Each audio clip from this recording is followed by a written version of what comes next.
சமவேளைக்கு சம ஊதியம் கேட்டு சென்னையில் பல்வேறு அரசு அலுவலகங்களை முற்றுகையிட்டு இடைநிலை ஆசிரியர்கள் போராட்டத்தில் ஈடுபட்டு வரும் நிலையில் 8வது நாளாக இன்று மாவட்ட ஆட்சியர் அலுவலகம் முன்பு போராட்டத்தில் ஈடுபட்டு வருகின்றனர். இது தொடர்பான கூடுதல் விவரங்களை வழங்குகிறார் எமது செய்தியாளர் ராஜேஷ். வணக்கம். மேலும் விவரம்.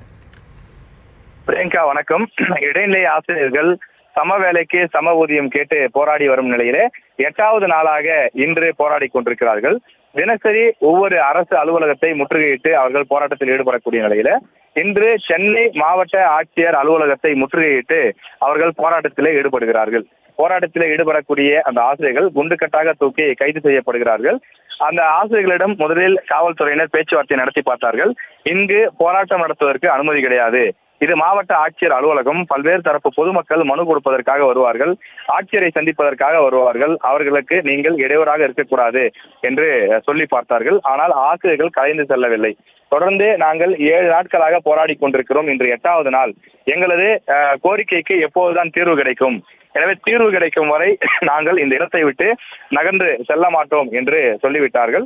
தொடர்ந்து கலெக்டர் ஆபீஸ், அதாவது மாவட்ட ஆட்சியர் அலுவலகத்திற்கு முன்பே வாசலிலேயே அமர்ந்தும் விட்டனர். சுமார் 1000 பேர் தர்ணா போராட்டத்திலே ஈடுபடக்கூடிய காரணத்தினால் காவல்துறையினர் வேறு வழி தெரியாமல் தற்போது அரசு பேருந்துகளை கொண்டு வந்து அவர்களை குண்டுக்கட்டாக தூக்கி கைது செய்யக்கூடிய அந்த காட்சியை நாம் பார்த்துக் கொண்டிருக்கிறோம்.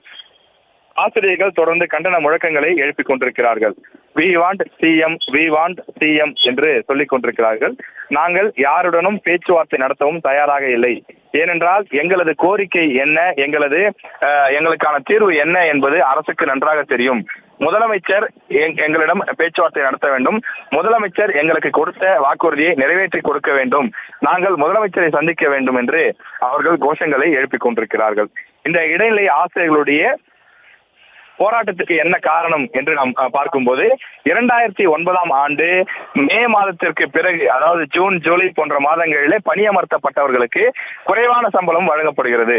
அதே நேரத்தில் 2009 மே மாதத்திற்கு முன்னதாக பணியமர்த்தப்பட்டவர்களுக்கு கூடுதலான சம்பளம் வழங்கப்படுகிறது.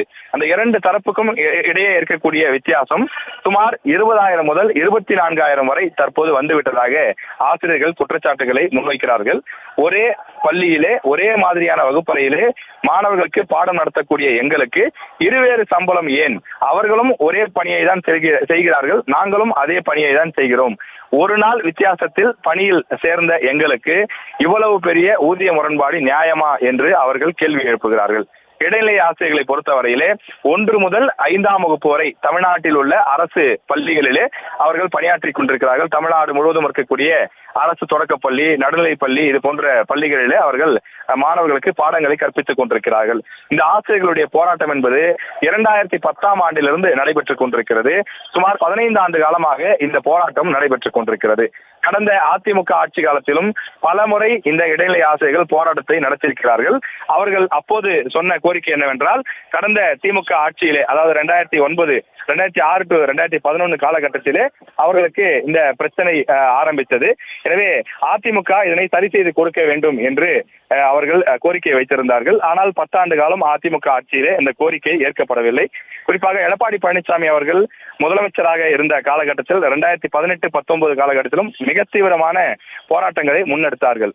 அப்போது எதிர்க்கட்சி தலைவராக இருந்த மு.க. ஸ்டாலின் அவர்கள் ஆசிரியர்களுடைய போராட்ட களத்திற்கு டிபிஐக்கு நேரடியாக வந்து, அடுத்து திமுக ஆட்சி அமையும் போது உங்களது கோரிக்கைகளை நான் நிறைவேற்றி கொடுக்கிறேன் என்று சொல்லியிருந்தார். அது மட்டும் இல்லாமல் திமுகவுடைய தேர்தல் வாக்குறுதியாக 311 அது இடம்பெறவும் செய்யப்பட்டிருந்தது. எனவே தற்போது இந்த இடைநிலை ஆசிரியர்கள், நீங்கள் கொடுத்த வாக்குறுதியைத்தான் நாங்கள் கேட்கிறோம், திமுக தேர்தல் வாக்குறுதியாக கொடுத்திருந்தது அல்லவா, அதனை எங்களுக்கு செய்து கொடுங்கள் என்று அவர்கள் போராட்டத்தில் ஈடுபடுகிறார்கள்.